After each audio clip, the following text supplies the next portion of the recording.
Human history is a history of conflicts, and in this conflict, only way to survive is power. Israel-Palestinian conflict इस समय का सबसे बड़ा conflict कहा जा सकता है, कंटिन्यूस चल रहा है। लास्ट ईयर 7 अक्टूबर को हमास की तरफ से इजराइल पर अटैक होता है। 1139 इजरायली सिटीजन्स की जान चली जाती है और उसके बाद इजराइल काउंटर अटैक करता है जिसमें गाजा वाले क्षेत्र में 40,000 पैलेस्टीनियंस मारे जाते हैं। जब हम पैलेस्टाइन कहते हैं तो गाजा स्ट्रिप ये है जिसकी मैं बात कर रहा हूँ, 40,000 पैलेस्टीनियंस, और ये है वेस्ट बैंक जिसमें पैलेस्टीनियंस लगभग 600 लोग मारे जाते हैं। उसके बाद भी ये कॉन्फ्लिक्ट रुकता नहीं है। 7 अक्टूबर से शुरू हुआ था, सोचा कि शायद कुछ महीनों में अंत हो जाएगा, लेकिन अब 1 साल होने को है। इसी दौरान लास्ट वीक इजराइल की हिस्ट्री के अभी तक के सबसे बड़े प्रोटेस्ट तल अवीव में होते हैं। जनता की मांग है कि इनकी जो गवर्नमेंट है वो फेल हो गई है। उन कैप्टिव्स को, जो होस्टेजेस हैं, उनको उनकी कैप्टिविटी से छुड़ाने के लिए, जो कि हमास ने अपने अंडर रखे हुए हैं गाजा वाले एरिया में, प्रयास चल ही रहे हैं इजरायली आर्मी के। लास्ट वीक 6 बॉडीज़ मिलती हैं उन टनल्स से जो टनल्स का इस्तेमाल हमास करती है। अब 6 बॉडीज़ मिली हैं। लगभग 100 से ज़्यादा इजरायली अभी भी हमास के कब्जे में हैं।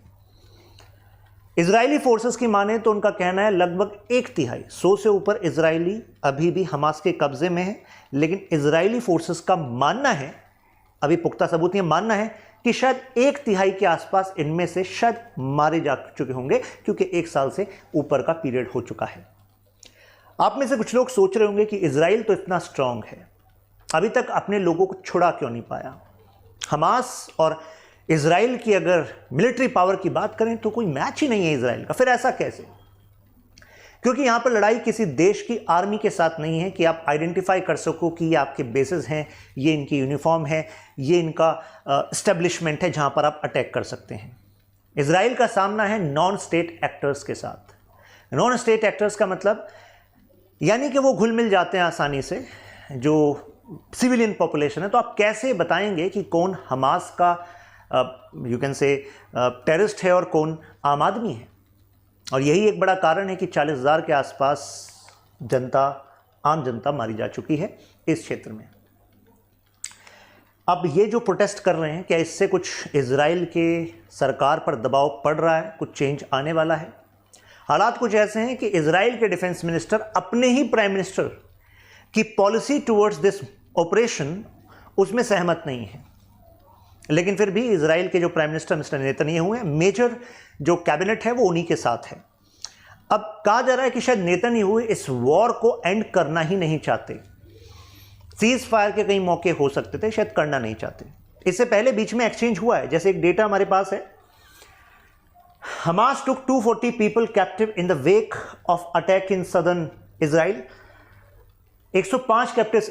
तो बीच में हमास ने क्या किया था, 105 जो कैप्टिव्स थे इजराइल के उनको छोड़ा था, लेकिन बदले में अपने 240 जो पैलेस्टीनियन प्रिजनर्स थे इजराइल के उनको बदले में लिया था, एक्सचेंज किया था। लेकिन अभी पूरे नहीं छोड़े गए, तभी हम कह रहे हैं 100 से ज़्यादा अभी भी उन्हीं के अंडर हैं, हमास ने कैप्टिव बनाया हुआ है। तो अब नेतन्याहू ऐसा क्यों करे? मतलब वॉर एक्सटेंड हुए जा रहा है, सीज फायर नहीं हो रही है, इंटरनेशनल कम्युनिटी का दबाव है, यूएस सबसे बड़ा जो सपोर्टर रहा है इजराइल का, लग रहा है कि वो भी कुछ ऐसे डिप्लोमेटिक ओवरचर्स को शो कर रहा है जो पहले नहीं शो किए। मतलब इजराइल को जो डिफेंस जो सपोर्ट मिलना था उसको विदहोल्ड कर लेते हैं मिस्टर बाइडेन। ये सरप्राइजिंग मूव लगता है। वो कुछ कहते हैं कि ये खुद मिस्टर नेतन्याहू ने सजेस्ट किया ये formula to have peace in between, लेकिन नेतन्याहू कहते हैं ऐसा कुछ नहीं किया गया, ऐसा कुछ नहीं हुआ। तो चल क्या रहा है? इसमें 5 बड़े कारण हैं। हम एक एक करके हर एक लेयर को समझेंगे। इससे आपको समझ में आ जाएगा कि जो ये वॉर है ये एंड क्यों नहीं हो रहा है। इसके पीछे कुछ आइडियोलॉजिकल रीजंस भी हैं, इंटरनेशनल पॉलिटिक्स भी है, डोमेस्टिक पॉलिटिक्स ऑफ यूएसए भी है। आइडियोलॉजिकल रीजंस यानी कि जिस पार्टी से नेतन्याहू बिलोंग करते हैं और जो उनकी लीनिएज है। नेतन्याहू से पहले उनके बेंजियोन नेतन्याहू जो उनके फादर, और उससे पहले एक रिविजनिस्ट जियोनिस्ट आइडियोलॉग ज़ोबिन्स्की, उनका आयरन वॉल डॉक्ट्रीन का कॉन्सेप्ट जानते हैं एक एक करके, बहुत आसानी से समझ में आ जाएगा।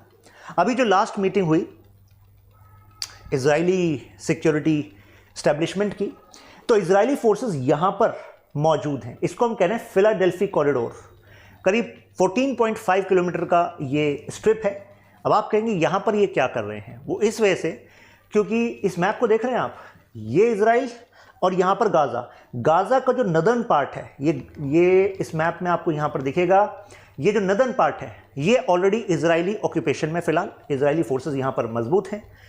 वो यहाँ पर उन होस्टेजेस को छुड़ाना चाह रहे थे, लेकिन ग्रेजुअली समझ में आया कि जो होस्टेजेस को लेकर जो हमास के जो टेररिस्ट ग्रुप्स हैं वो लेकर चले गए सदर्न पार्ट में।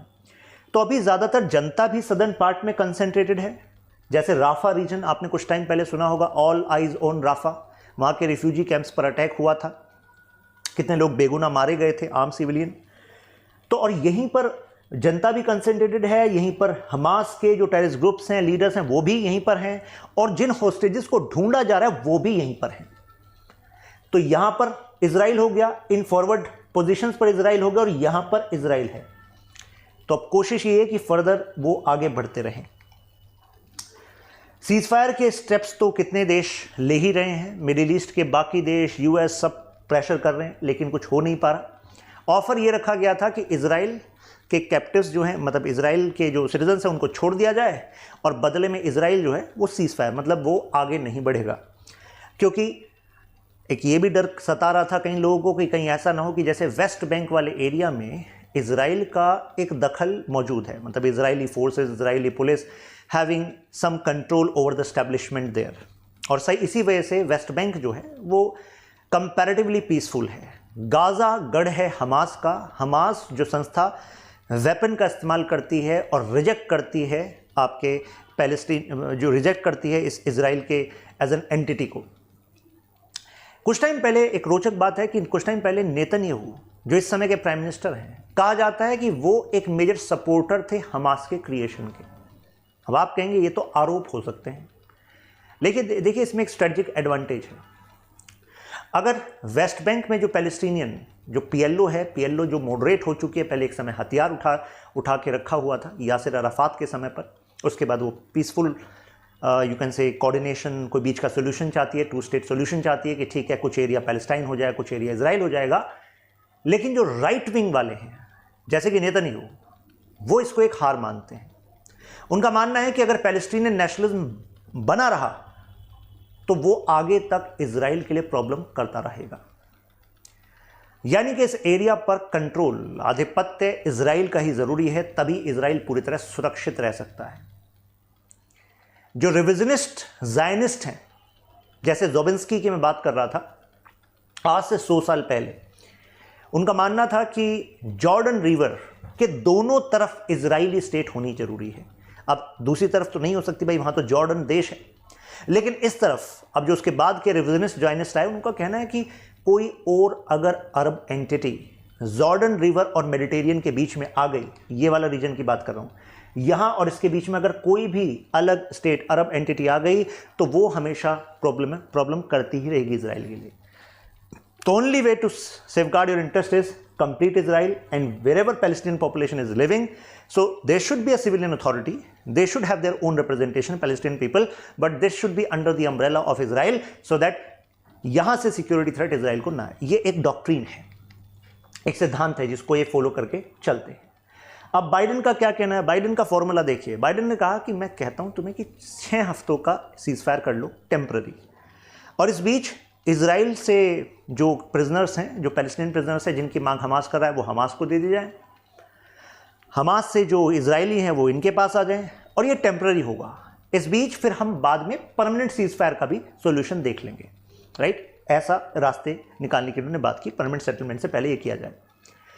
नेतन्याहू ने कहा कि ये आप सजेस्ट कर रहे हैं, हम इससे वास्ता नहीं रखते। हालांकि official spokes person from US was saying कि एक्चुअली ये सजेस्ट किया गया है और इजराइल इससे एग्री है, इजराइल ने एंडोर्स किया था, लेकिन इनका कहना है कि हम इससे एग्री नहीं करते। इनसे पूछा गया भाई क्यों नहीं एग्री करते, तो इनका कहना है क्योंकि हमें चाहिए complete elimination of Hamas, nothing less than that. अभी मैंने कुछ टाइम पहले कहा था कि नेतन्याहू ने ही सपोर्ट किया इनिशियली हमास को, ये लोग कहते हैं। उसका कारण क्या था? क्योंकि जो पीसफुल जो पीएलओ है वो क्या कहेगी, चलो टू स्टेट सोल्यूशन की बात कर लेंगे। लेकिन हमास क्या कहेगी, हमास कहेगी किस टू स्टेट की बात कर रहे हैं, इजराइल है ही कहाँ, इजराइल देश ही कहाँ है। तो ऐसे में जो पैलेस्टीनियन नेशनलिस्ट मूवमेंट है वो आपस में डिवाइड हो गई कि नहीं हो गई। तो अगर आप टेबल पर बैठा भी लें पीएलओ वालों को इंटरनेशनल कम्युनिटी के सामने कि चलो भाई टू स्टेट की बात करें, हमास कहेगी हम तो मानेंगे नहीं, हम तो हथियार का इस्तेमाल करते रहेंगे, हम तो रिजेक्ट करेंगे इजराइल को। तो ऐसे में टू नेशन जो स्टेट है कि भाई दो स्टेट बन जाएं, क्या वो पॉसिबल हो पाएगा, नहीं हो पाएगा। फिर ये कॉन्फ्लिक्ट आगे चलता ही रहेगा। तो इससे कंप्लीट एलिमिनेशन का जो आइडिया है, टोटल सब्जुगेशन का जो आइडिया है, वो सक्सेसफुल हो पाएगा। सो इसके पीछे एक रीज़न है। बीबी इनको कहते हैं, नेतन्याहू को, बेंजामिन नेतन्याहू। अब ये फाइव फैक्टर्स हैं जिसको मैं एक एक करके एनालाइज करना है। American factor, Hamas reluctance, strategic consideration, Israel's internal politics and Netanyahu's legacy. President Joe Biden का जरा स्टेटमेंट देखिए। Every reason to draw conclusion that Benjamin Netanyahu is prolonging the war in Gaza for his own political self preservation. अपनी राजनीति को बचाने के लिए ऐसा कर रहे हैं। अब नेतन्याहू कह रहे हैं कि मैं तो चलो अपनी राजनीति को बचाने के लिए कर रहा हूं, लेकिन आपका क्या, आप क्यों कर रहे हो? क्योंकि ये जो स्टैंड है ये आपको नहीं लगता कि यूएस की जो कन्वेंशनल डिप्लोमेसी उसके खिलाफ है? तो आप कहेंगे ये कर क्यों रहे हैं? इसका रीज़न कहीं ना कहीं डोमेस्टिक पॉलिटिक्स से है। चुनाव आने वाले हैं और डेमोक्रेटिक पार्टी को अपना सपोर्ट बेस बनाकर रखना है। पिछले कुछ समय में आपने देखा कि इंटरनेट पर, मीडिया में एक बात छाई हुई थी, वो थी pro Palestinian stand, all eyes on Rafah, शायद आपने सुना होगा, है ना। तो ऐसे में यंग, ब्लैक और एशियन पीपल की सॉलिडारिटी प्लस अरब वोट्स को अपने साथ लेना है अगर डेमोक्रेटिक पार्टी को, क्योंकि पता है कि कंजर्वेटिव रिपब्लिकन, जो रिपब्लिकन है उसके व्यूज़ क्या हैं, मतलब डोनाल्ड ट्रंप क्या है, वो तो प्रो इजराइल स्टैंड रखते हैं। तो ऐसे में डेमोक्रेटिक पार्टी को अगर वास्तव में वोट खींचने हैं तो भाई फिर यहाँ पर स्टैंड जो है बेंजामिन नेतन्याहू के अगेंस्ट लेना होगा, वॉर को रोकने के लिए लेना होगा। तो इनका मानना एक तरीके से मैं अपना ना सोचूं क्या, इजराइल का ही सोचता रहूं। तो आप कहेंगे इन्होंने कुछ किया, जैसे कि ये देखिए, डिफेंस जो वेपन्स की शिपमेंट जानी थी उसको रोक दिया, दबाव बनाने के लिए, जिससे कि इजराइल जो राफा वाला रीजन है उस पर फर्दर आगे ना बढ़े। लेकिन क्या बेंजामिन नेतन्याहू रुके? नहीं रुके, आगे फिर भी बढ़े। Rafah got attacked. तो इससे पता लग रहा है कि Israel is not listening to USA any more. अब आप कहेंगे ऐसा कर कैसे सकते हैं, ओपनली ये तो व्हाइट हाउस के खिलाफ जा रहे हैं। तो लग रहा है कि इनको इंतजार है नेतन्याहू को, किसका? डोनाल्ड ट्रंप का। डोनाल्ड ट्रंप ने रिसेंट स्पीचेस में कहा कि जैसे ही वो इलेक्ट होंगे तो उसके बाद जो प्रो पैलेस्टीनियन स्टूडेंट प्रोटेस्टर्स हैं इन पर क्रैकडाउन होगा, जो यूएस में प्रो पैलेस्टाइन चल रहा है। और इससे पहले भी देखिए इनके कुछ स्टेप्स, जैसे कि यही वो थे यूएस प्रेसिडेंट उस समय पर जब यूएस की एम्बेसी को जेरूसलेम शिफ्ट किया गया था तल अवीव से। ऐसे ही पैलेस्टीन को जो एक असिस्टेंस दी जाती है, क्योंकि ह्यूमैनिटेरियन ग्राउंड पर, तो उन्होंने गाजा वाले एरिया में उसको रोक दिया था to put pressure on Hamas. International Criminal Court ने इजराइल से कहा कि भाई आप तो ह्यूमन राइट्स का वायलेशन कर रहे हो, आप तो वॉर क्रिमिनल एक्टिविटीज़ कर रहे हो, आप पर तो एक्शन होगा। तो यूएस ने उनके ऑफिशियल को सैंक्शन कर दिया। तो डोनाल्ड ट्रंप से समझ रहे हैं आप, इंतज़ार है इनको इस इलेक्शन में। हमास क्यों चुप है, मतलब हमास क्यों इस सीज फायर पर आगे नहीं बढ़ रहा, बीच का सोल्यूशन क्यों नहीं निकाल रहा? कहा जा रहा है कि हमास को लगता है वो जीत गया है। आप कहेंगे हमास कैसे जीत गया?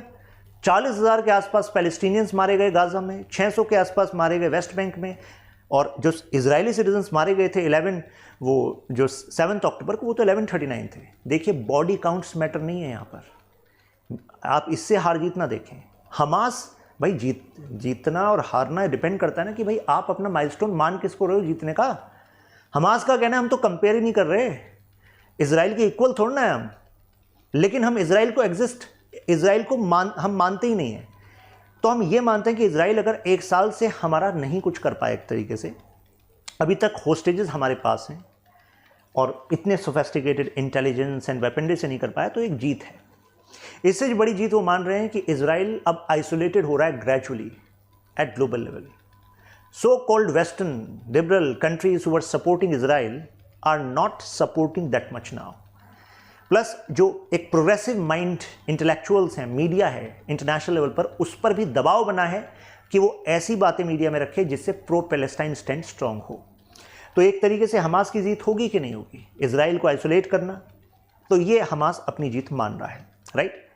अब स्ट्रेटेजिक कंसिडरेशंस देखिए यहां पर। मैंने क्या बताया था, नेतन्याहू क्या चाहते हैं, कंप्लीट एलिमिनेशन ऑफ हमास।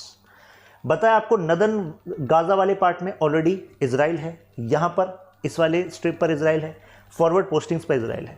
तो ऐसे में नेतन्याहू को लगता है कि वो काफ़ी करीब हैं अपनी लेगेसी बनाने के, यानी कि हमास को अगर अब अंत ना किया और अब सीज फायर कर लिया तो ये जो स्ट्रैटेजिक एक तरीके से प्लस पॉइंट इनके पास फिलहाल हैं, एक साल से जो इन्वेस्टमेंट हुआ आगे बढ़े, तो अब शायद वो completely back to square one हो जाएगा अगर अब पीछे हटे। हमास फिर अपने आप को स्ट्रेंथन कर लेगा वाया हिजबुल्ला, ईरान सपोर्ट। तो इस वजह से वो आप पीछे नहीं हटना चाहते, वो चाहते कंप्लीटली डीमिलिटराइज कर दिया जाए गाजा वाले एरिया को, यहाँ पर इजरायली फोर्सेस आ जाए और उसके बाद इजरायली फोर्सेस यहाँ पर सिविक अथॉरिटी स्टैब्लिश करें जो यहाँ पर डेवलपमेंट करेंगी, पैलेस्टीनियन लोगों के ही इन्वॉल्वमेंट से करेंगी। बट इजराइल ये इंश्योर करेगा कि इस एरिया का इस्तेमाल इजराइल के सिक्योरिटी इंटरेस्ट को हैम्पर ना करे। अब इजराइल की इंटरनल पॉलिटिक्स देखिए, इससे पहले 1982 का वॉर, 2006 का वॉर, ये बताता है कि जब वॉर अंत होता है और उसमें अगर कोई मेजर विन नहीं होती तो उस समय के लीडर को जनता हटा देती है और दोबारा फिर वो पॉलिटिकल, मतलब समझ लीजिए पॉलिटिकल सीन से गायब हो जाते हैं। तो नेतन्याहू क्या ऐसा चाहेंगे? नहीं चाहेंगे। प्लस इनके ही कोalition में देखिए जो इनके फाइनेंस मिनिस्टर हैं, इनके national security minister for national security हैं, ये अल्ट्रा नेशनलिस्ट हैं। तो इनकी जो डिमांड है वो तो यही है, extermination of Hamas, that is what they want. इनका मानना है कि अगर सीज फायर इजराइल को करना पड़ गया हमास के सामने तो वो सरेंडर के ही इक्विवेलेंट है, राइट। और इससे पहले ये नेतन्याहू जी के 1960s मतलब 1996 के आसपास देखो तो वो खुद जो है Palestinian Authority, Oslo Peace Accord, इनको नहीं मानते थे और इससे बैक ट्रैक कर रहे थे। उनका मानना था अगर ये हमने स्कोप दे दिया तो फर्दर जो है पैलेस्टीनियन ग्राउंड बढ़ता चल रहेगा, वो क्लेम बढ़ता रहेगा। नेतन्याहू की लेगेसी वो एक रिविजनिस्ट जायनिस्ट मूवमेंट से, ये इनके फादर हैं बेंजामिन नेतन्याहू के फादर। तो ये भी इस बात में बिलीव करते थे कि ultimately one iron wall can save Israel and that iron wall is strong defence mechanism, nothing else. अगर अरब स्टेट से अपने आप को सिक्योर करना है तो you can not be boxed down, क्योंकि इस बार सीज फायर किया, तुम नहीं सॉल्व कर पाए अपनी मिलिट्री पावर से, तो आगे और ज़्यादा बल मिल जाएगा हमास को, पैसा हथियार और ज़्यादा आने लगेगा कि यार this can be a formidable force. अगर हमास ने कम रिसोर्सेज में ऐसा कर सकती है तो अगर रिसोर्सेज बढ़ जाएंगे तो इजराइल का सबसे बड़ा चैलेंज तो हमास बन जाएगी। तो ये इनके फादर के टाइम से ही, मतलब जो आइडियाज़ हैं रिविजनिस्ट जायनिज्म के, वो इनकी पॉलिटिकल लेगेसी का पार्ट है। तभी हम राइट विंग पॉलिटिक्स में इसको मेजर देखते हैं। तो कंक्लूजन के तौर पर हम क्या कह सकते हैं कि देखो वॉर तो अभी एंड होता हुआ हमें नहीं दिख रहा, राइट। अभी हमने फोर्सेस का एस्टिमेशन देख लिया कि भाई 1/3 के आसपास जो होस्टेजेस थे वो शायद मारे ही जा चुके होंगे। तो now Netanyahu is focusing on bigger picture. उनको लगता है कि अगर यहाँ पर बैकडाउन किया तो डोमेस्टिक पॉलिटिक्स में उनके लिए भी चीज़ें खत्म हो जाएंगी, राइट। और साथ में जो ये जोबिन्स्की का जो सपना था कि ultimately there will be one Israel state. अब आप इसका एग्जांपल देखिए, बड़ा इंटरेस्टिंग कंट्रीब्यूशन है। World war I, Britain forces fighting Ottoman Empire on the same ground where Israel was formed and he was the man who created legion of Jews, यानी कि Jews की अलग से मिलिट्री यूनिट बनती है। वो military unit इसी जगह पर ओटोमन एम्पायर को बैकस्लाइड कर देती है। और उसके बाद जो ब्रिटेन का वादा था कि यहाँ पर हम इजराइल को बनवाएंगे, तो वहाँ से रूट कनेक्टेड है। हालांकि इनका तो मानना था कि जॉर्डन रिवर के दोनों साइड ही इजरायली स्टेट होने चाहिए, तब जाकर इजराइल स्टेबल होगा। बट चलिए, अब जॉर्डन के इस साइड तो ये मान ही नहीं सकते पैलेस्टीन को एज़ पर देयर आइडिया।